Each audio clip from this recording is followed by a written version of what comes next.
an architecture studio created by a writer and an architect. That I don't understand because I'm not an architect. I was interested in working with the African continent. To reuse what are still there and very beautiful structures, but yeah. No one's tasking us with doing the adaptive reuse for it yet, but that doesn't mean that we can't dream and think about it. Practice based in thinking. Oh, in narrative. In narrative, yes. Welcome to my podcast series, just the honest architectural podcast, brick by brick. And I am very glad to have you here, two very experienced young women who are both involved in journalism and architecture. Studio NEiDA, we founded this practice 2 years ago after we met and worked together at Kéré Architecture in Berlin for 4 years. And it's an interdisciplinary practice, Fabiola being coming from journalism, being a writer and a curator, and myself being an architect. So we do architecture, design, research, and curation. We've mainly worked on exhibition this year, being the curator for the first Togo pavilion at the Venice Biennale, and also first participation at the Triennale in Milan. So to echo or just add to what Jeanne just said, we're based between Europe and Togo, and then the West African region. So we are, maybe to put it succinctly, female-led, transdisciplinary, and across two geographical regions. Obviously, then also with a larger, we situate the two geographical regions in a larger context as well, but that's kind of our focus. Fabiola is the journalist, actually. I would say more writer. So my just because I think that journalism gives maybe a little bit the wrong impression. I studied journalism and international relations 15 years ago, maybe a little bit more now. So my thinking comes from media making and political contexts. But I then worked not necessarily as a journalist as people maybe have it in mind, but as a writer and media producer in the cultural field from the beginning. And I think that's a little bit where we found each other, because Jeanne's profession is then architecture, but she also always did this. I mean, I don't want to talk for you, but also always with this socio-political idea in mind, no? Exactly. And I think since we founded Studio NEiDA, collaborate more with, design magazines, no? So it's practice based in thinking. Or in narrative. In narrative, yes. Actually, it's a quite new combination that an architecture studio created by a writer and an architect. And it was one of the reasons that I was very, very interested in having this conversation. At which point you thought that it will be a nice decision to make something together and to collaborate in the architectural field? From my own experience, because before meeting Fabiola at Kéré, I worked at Herzog de Meuron for 4 years, at Jean Nouvel, so I had this experience of big international offices, and maybe it was the first time working with Fabiola at Kéré that I had this transdisciplinary approach. But I think it's exactly the point that you were just making. I can echo this from my own experience, which came more from in different geographical contexts in art. But for a long time, I always thought that I like working with other people, but also having my own things.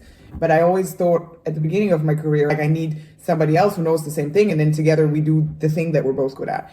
And actually that doesn't work so well, because you end up maybe in competition, and also you don't see your own blind spots. And so actually it's a real pleasure to work with someone, as Jeanne described, who has an opposing set of skills, right? Both in order to have enriching conversations, but also what I found, it becomes easier to translate what you do to the rest of the world, because Jeanne will talk to me about something that I don't understand because I'm not an architect. So I will ask questions maybe a client would also ask, or a collaborator or an audience, right? Because I'm not an architect. So I can mirror maybe, I understand it, obviously I've worked in it for a while now, and the other way around, I'll come with texts or assumptions of a thing, and Jeanne will be like, I don't understand what this is or what this means or why you're doing this. So in an aggressive way, it's kind of working with diversity and talent. And if you can do that on eye level and you still have the same goal, at the end of the day, we want to put out a great exhibition, or we want to build a fantastic house or cinema like we're doing in Ghana, and had the misconception when I was young that I need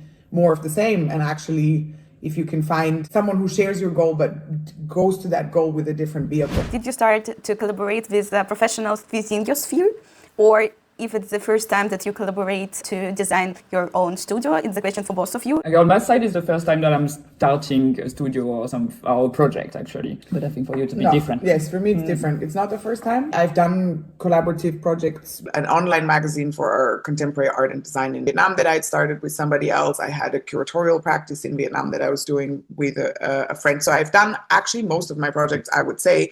And even my writing, even though writing can be seen a lot more solitary than, for example, architecture is, my approach always was collaborative. And I actually think most of us, if we're really honest and think about it, are doing collaborative stuff all the time. And so I think it's a huge issue, or it's something that I've always found really interesting when we have these stories of singular people doing anything. No one does anything on their own. Nobody. You're transdisciplinary. Whether it's a family member helping you in a private setting, that's transdisciplinary, even if it's not a professional discipline. Maybe it's a caretaking discipline or whatever. You're transdisciplinary in any partnership. And especially and there is some professions though that make this more explicit than others. But I always send my text to somebody else to check. I have a list of official collaborators.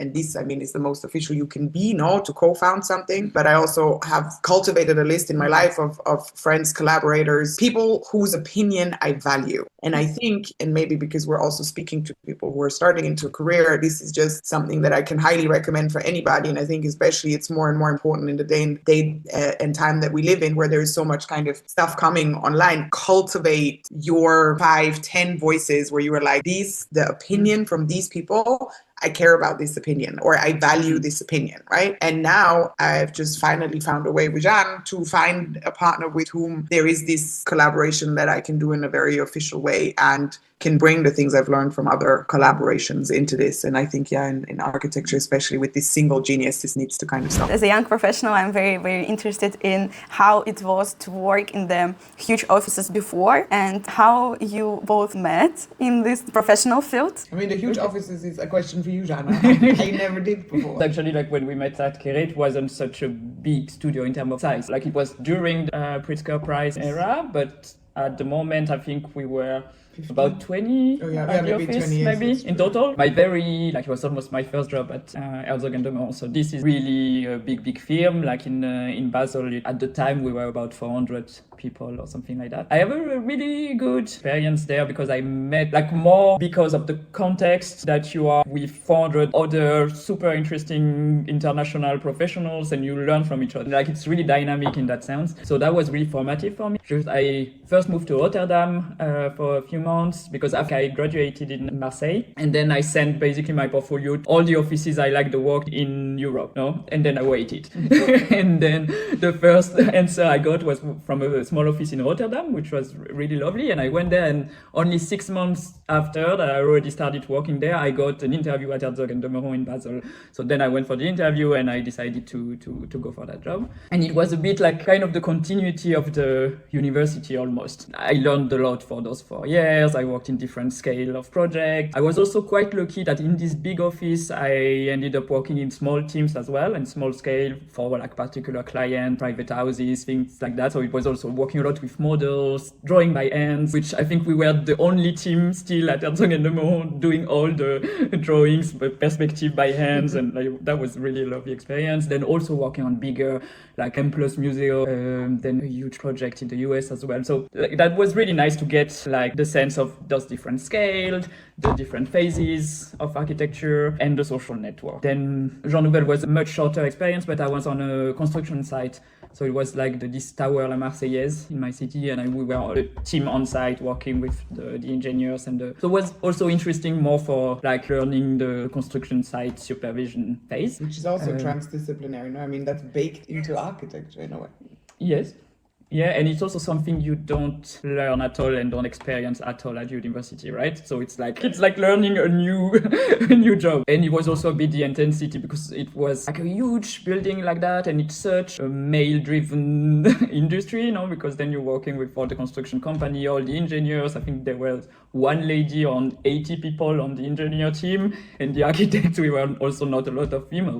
But all this time, I was interested in working with the African continent, and I was already designing this house in Lomé for some relatives. So it was really something that I was how can I link experience of really the high-end design that I have now in Europe, but okay, could I apply that and work on the African continent, no?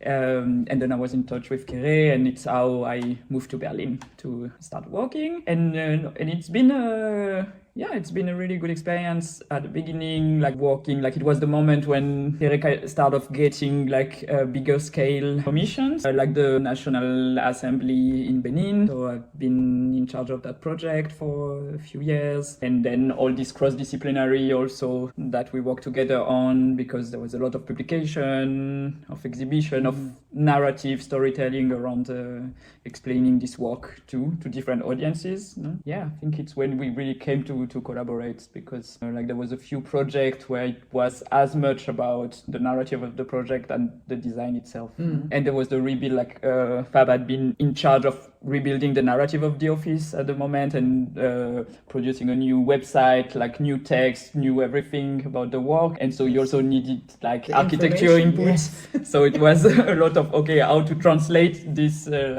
architecture into words and image. And Fabiola, may I ask, how did you came to architecture in general? It's a good question. I ask myself this question still, but here we are. In hindsight, it also makes a little bit more sense, or it's always been there. I actually grew up in region of Austria, in West Austria, where there is a lot of architecture, kind of because of a conservative lifestyle. People find their spouse, they have kids, they build a house, and it's kind of the thing you do, you build a house. So there's architecture around without you kind of noticing. But I didn't know, like, it wasn't that I wanted to go into it or was interested, but for instance, there is the Zumthor Yes. building close to your house. Yes, there's Zumthor did a lot of works where I grew up. One of my favorite museums is by him. So you, without maybe having the narrative for it, the words for it, or the discussion of it, you are surrounded by architecture and architectural thinking and kind of space making. Then I had nothing to do with architecture, but I had something to do, and I think maybe this is the second line. That's the two roads that cross.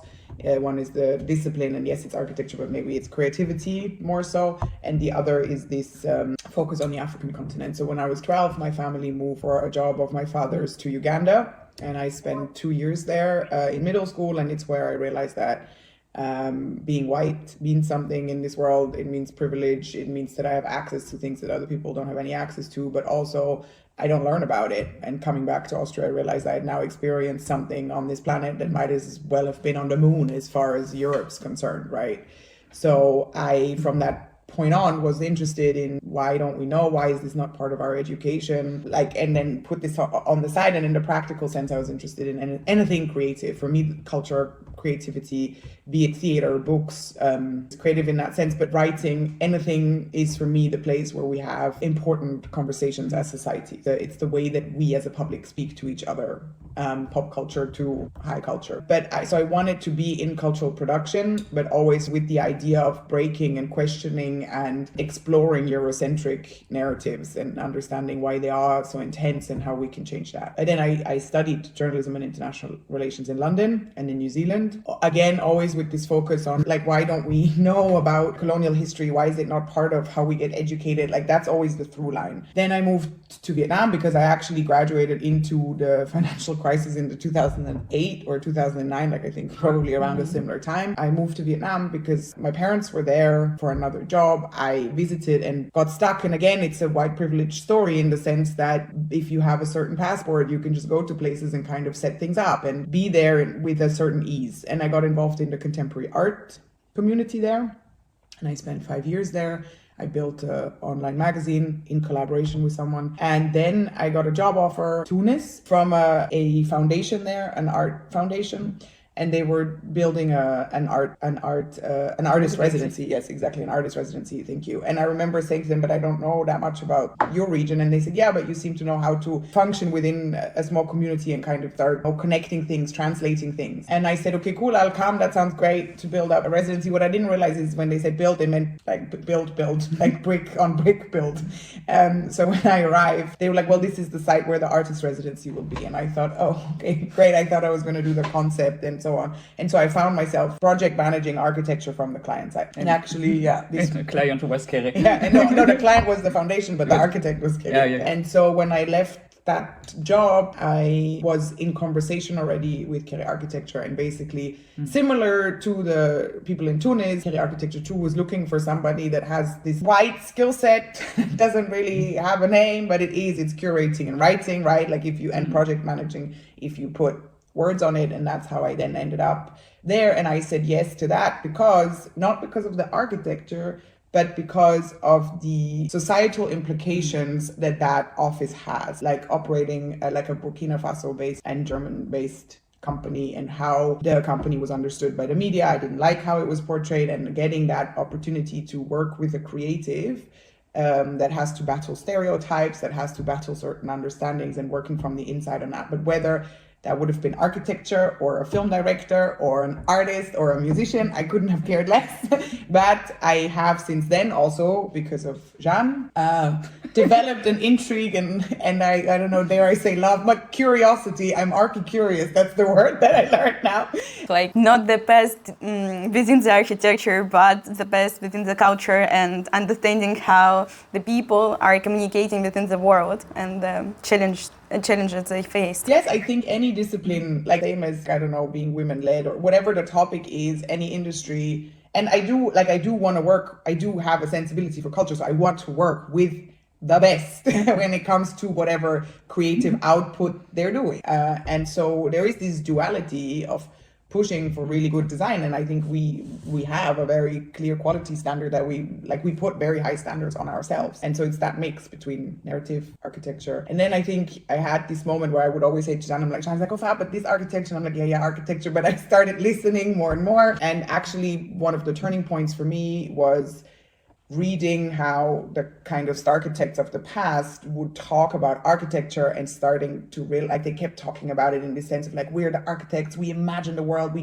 build the world, we do the world, it's in our idea. And I was like, okay, and you're all mostly white dudes, no? So that's and so I found again like a kind of through my ideologies into what's interesting there. And then, like I said, through my work with Jeanne and her finesse when it comes to space and architecture, have since developed a great appreciation and love for space making and thinking about space and understanding just how incredibly important it is in shaping every day. You were at Kéré on the high professional positions. You both had the team to organize them, and of course that skills built you as the professionals to organize then a studio. How maybe you shaped the team within the Kéré itself? Like offices or corporate environment, I think we wanted to break out from that a little bit, thinking that we both always felt, I don't know, put it in a box into a traditional office setting. Like from our early on conversation about how do we organize Studio NEiDA, what in the future we would like it to become,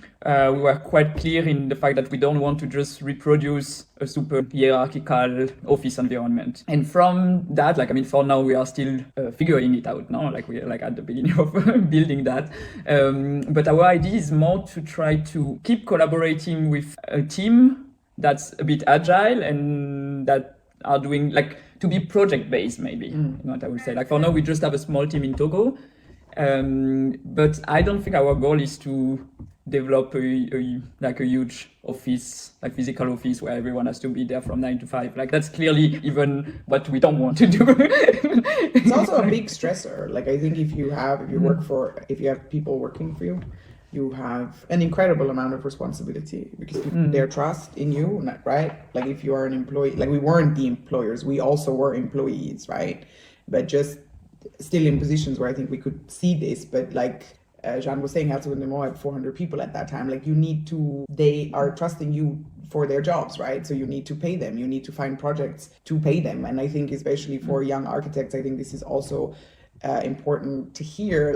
Yes, there is the part of how do you collaborate in a creative way, and that's the fun bit, right? And how do you organize yourselves, which comes with its own challenges because you're working with creative people, right? And they have to then function within that box that Jeanne was talking about. But you also have to be aware that there is stressors that are put on you from a business perspective that is quite competitive and hard. Architecture is not an easy business and neither is, but so I think it's also this part. If you work with a team, you also have to realize, okay, I am responsible to, it's an intricate and interesting relationship. And I did also feel that, like you were discussing just now, Jeanne, is also this thing of like, if you're then in a box, I sometimes felt the responsibility from being part of a team side sometimes, that I'm like, okay, now I have to perform, right, to fit into this thing that's wanted from me. And I spent the early part of my career being freelance, which comes with its own things. And then I had a couple of employments, and it comes with this thing that you also need to deliver because somebody's wanting something from you. Yeah. And when you manage a team, you have to figure out what can you want from whom, how do you get to know this person so you can get the best out of them, but how many rules can you put down that everybody needs to follow? There's questions around what's fair, it's really complex because you're dealing with human beings. Yeah, we're thinking that our practice shouldn't restrain ourselves from doing all the creative bits or even non-creative, but all the bits that we would like to achieve in our lives, no? Like, for instance, teaching or going back to study, things like that. We are trying to make sure that we can do that in parallel to our practice. So that's why we also went away from a too rigid office setting. And I think that this is a really interesting question at the start of something, or even later in a career, it doesn't matter. Like, we're also like pivoting away from something, is what are your priority? And to be really, really, really honest about that, is your priority financial stability and knowing that there is a paycheck at the end of the month, and even that's question, but whatever, like, do I really need that in order to be creative, to feel safe? Or is it more that I want to have my own hours, or like Jeanne said, like, I want to go do another education, I want to be able to travel, whatever. It's like a balance. It's a balancing act where you'll never have it all, right? Like right now, we have a certain amount of freedom, but because we have a much smaller team, or we're just working with 2 people in Togo right now, then the thing is also that maybe you can't go for really big scale things, right? Like, of course, if you're a huge office, you can churn out something in a month that's incredible. Like, if you have resources and people, that allows you to do things. But if you have freedom and agility, that allows you to do other things. Actually, I asked myself at the ending of my bachelor what actually I would like to do with my architecture things in general in my life. And there are a huge amount of opportunities, but every single time it's like, yeah, if I do this, I won't have the time to do this, or I won't get the financial base for another. All of this are like chaos in my brain right now at the like middle stage between masters and bachelors. But I have another 2 years to figure out all of this, yeah. You won't figure it out in 2 years. You have a life to figure that out. No, exactly. And it's also not because you start on something like something that's because you can hear from our parkour that we've done this and this. Like something that I haven't mentioned is actually after working 4 years at Herzog de Meuron, I was like, it was intense. And I learned a lot, but I was like, okay, I have to step out the field for a little bit. And I went back to my other passion, which is dancing. And I went to New York to do a dance training for 6 months. And people were like, what are you doing? I'm like, that's like, because it's a part of my life that I didn't want to completely push down because I was doing architecture. And I was like, okay, it's also okay to be a dancer and an architect and a DJ and like, and you can figure out then with the time, or you combine all your passion and everything that you want to do. But nothing is definitive. Like, it's not because you start a job like that, you have, like, you can't have it figured out from the beginning. So it's no.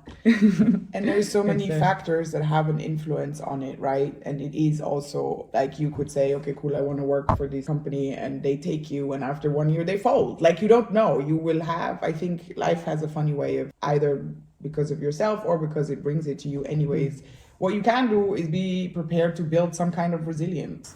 A certain amount of flexibility, of not being so rigid with saying, but I've decided this now, and now a year later it's not what I'd hoped for it to be. Okay, because you don't have all the information at the beginning of a decision. Like 2 years ago, we started Studio NEiDA after having left really interesting positions. Like you said, like, it's not an evidence that this is going to work out. It's still not an evidence. Like, we've had an amazing 2 years. We've had incredible opportunities already to do these exhibitions, all of this, right?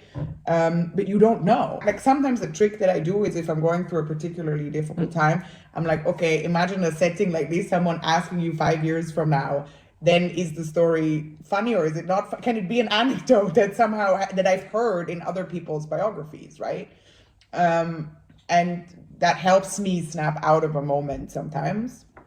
But commit yourself to something that you've decided to do. Like, I think for Studio NEiDA to work, we have to reassure ourselves that we are doing this and we're in this together and we're going forward.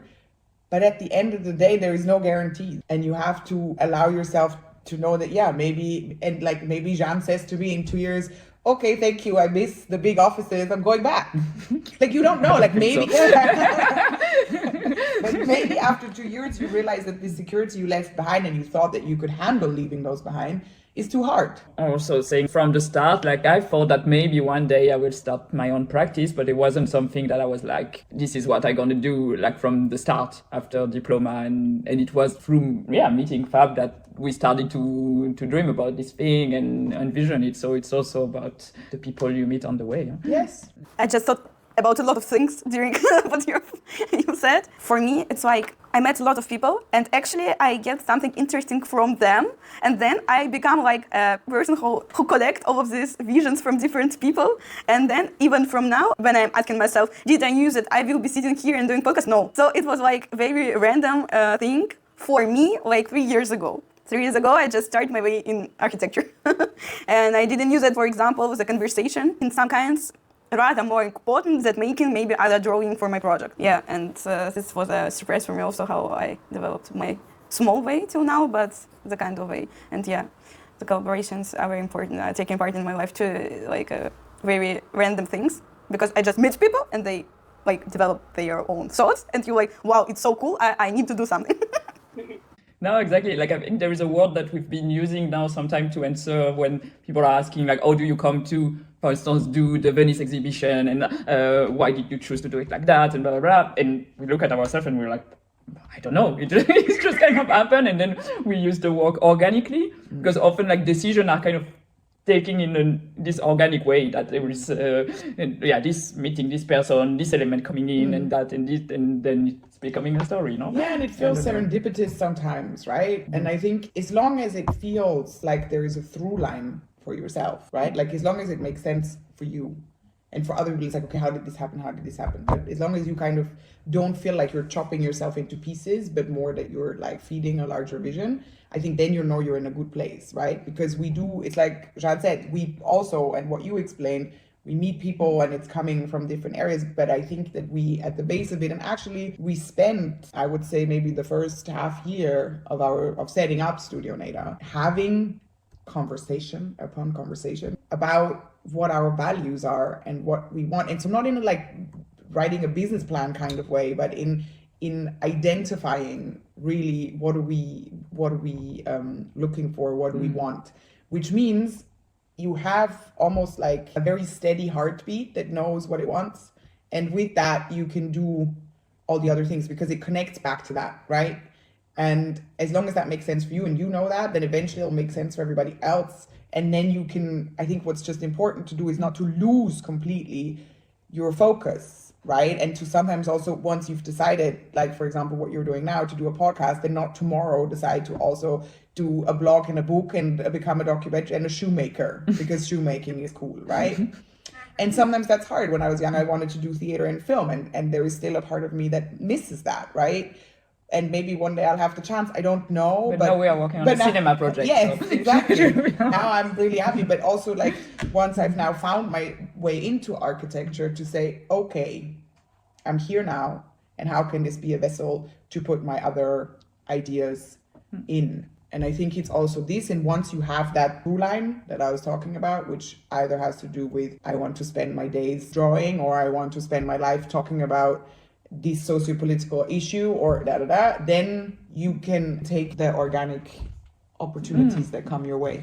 No, there is a common goal, but there is something that I'm also finding again that I love in like doing our own practice now is working following intuition, and that's something that I was really missing from the office setup, because it's really different in that sense that you always like you have hierarchy and you always have to justify your decision, even like design decision, no, in a really like the more and for good reason, otherwise you couldn't function. If you have 400 people and everyone works on their intuition, you're not going to do anything, right? Like it doesn't work. So no, exactly. But that's it's a priceless freedom to be able to kind of work a bit more like with your intuition, and it's something that I really followed and loved during my architectural studies, and I felt like a lot of joy because we had this freedom of design, of like following intuition in what to reference, what to look at, what to research. And that's something that you can lose a little bit while like being a professional working in an office. And it's really, it's a joy to find it again.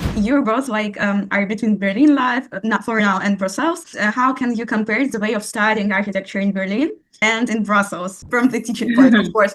But like what, and also like, so I'm pretty new at this KU Leuven University, and now I'm teaching a studio about the geopolitics of waste. So it's a master studio. And in Berlin, at Berlin International, I was teaching in bachelor. And what I can see so far from KU Leuven is that the program for the master is really more experimental a little bit. Like the offers of studio, there is a lot of different small studios. So already the structure is a bit different from what I knew in Germany, because in Germany it was more like you had a big studio of maybe 30 students, and then you have a main professor and one or two assistants to the professor. No?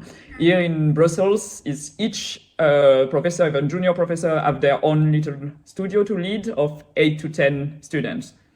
So it's really another scale. It's actually really nice to have this small group of students, and you have, as a professor, a lot of freedom in organizing your studio. Really progressive, really diverse here in Brussels. Like one of my colleagues is doing something about queer architecture. Another one is about squatting in the 70s. Another one, like I'm working about waste. So we really like, it's also very, very experimental. It's so like, I find that master quite interesting so far. But maybe the thing we want to explore even more is also to see how architecture is taught in Lomé. We haven't had the opportunity yet to teach, but we've had the opportunity to have points of collaboration. I mean, we organized it was a kind of conference workshop that was called Lomé Architectural Encounters. It was 1 year ago. What was interesting is that most of the audience that came, because it was in a museum now in Lomé, and were the students from the architecture school.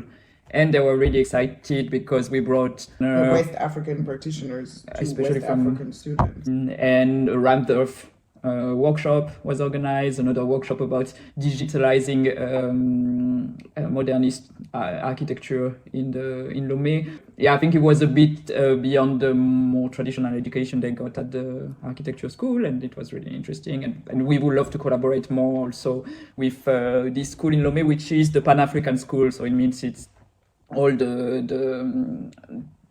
it's true, but mainly West Africa. Yeah, mainly West Africa. So all the students, like this school is quite important in that sense in this region. We love to put programs that can be in between universities in Europe and this university in Togo, and do this kind of collaboration as well, which will reflect our work into education.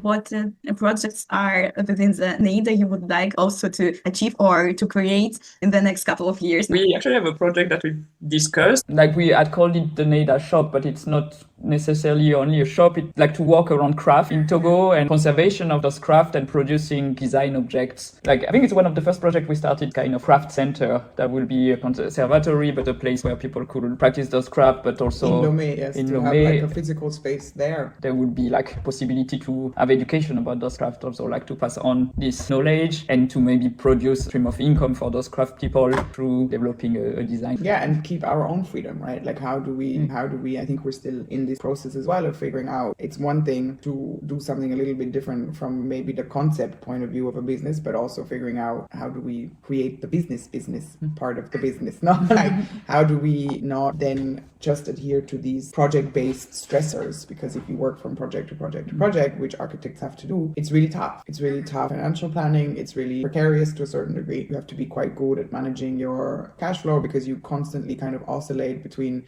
potentially, like I'm talking about architecture in general, not us, but like getting big sums, but then not getting paid for a while. So it's like, it's a tricky one. So how do we build something that allows us to continue this freedom that we're so enjoying? And then I think one very utopian project that who knows if we'll ever achieve is, and that also connected us because I came to Lomé because Jeanne brought me to Lomé because she said like she's from there. We went to visit and she'd always told me about this incredible abandoned hotel that became the superstar of our Venice Biennale as well, the Hotel de la Paix. And I think from the first kind of couple of days where we were in Lomé, we were like, oh my God, wouldn't it be amazing if we got to do an adaptive reuse for it, and if we managed to help save it, and if we, and I think this is also a good example of like how you can start creating output for yourself, even if nobody's asking you yet. No, so like no one's tasking us with doing the adaptive reuse for it yet, but that doesn't mean that we can't dream and think about it. So then Jeanne did some designs of a potential concept. We've been thinking about it and we've been writing about it and putting it into exhibitions. And who knows, maybe one day somebody will say, why don't you do it for real? Now that would be amazing. So we're just waiting for funding for this project. But unfortunately might get demolished before we get to do that. But until it does get demolished, we will keep our hopes up for this utopian project. Demolition is another theme that I am now deep in because of I did my bachelor in this utopian project. One of these utopian projects was my bachelor to reuse what are still there and very beautiful structures. But yeah. Well, but I think already bringing ideas of adaptive reuse or idea of a next life for those building can. And I think also trusting that nothing you do is really for the bin. I think a lot of young architects that I've seen as well, once I started working in architecture, kind of get disheartened if they work on something or think about something and then it doesn't get made, right? And the same is actually true in journalism. You write, and then another newspaper is kind of another story is more important. But I think it's really important to develop early on this understanding that nothing is for the bin and that most ideas don't actually get realized, right? But they will inform something else. Yeah, and they are first informing your future thinking, Yes. But also you will be able at some point to reuse all those elements into a project that makes sense. Yeah. Actually, I didn't thought about the theme that nothing gets done from the most of architects like that. Actually, I have often the opinion that everything that you've done and nobody sees, it's more for the bin. I mean, there's projects being done about this now. I think it sounds really obvious to put an archive of unrealized projects together once. And I think it's just, it's really important to keep that in mind. And when you're working in big offices like at Herzog de Meuron, you just produce options, project, options, and maybe 1% is ending up being built. Huh? Yes. The last question. What you would like to advise to the young generation of architects that are now being involved from the first or second time in the professional field? Don't be afraid to question your work environment, to question the rules. No, because I think you have to keep the spirit maybe you have from your studies. And your work matter, because I think it can be quite discouraging when you arrive in the market because you enter really competitive, really less about design, less about creativity. Yeah, and I think going on from there, inform yourself about what the reality of architecture is and can be. So try to learn about other disciplines and understand that architecture touches everything else. And so be interested in other stuff.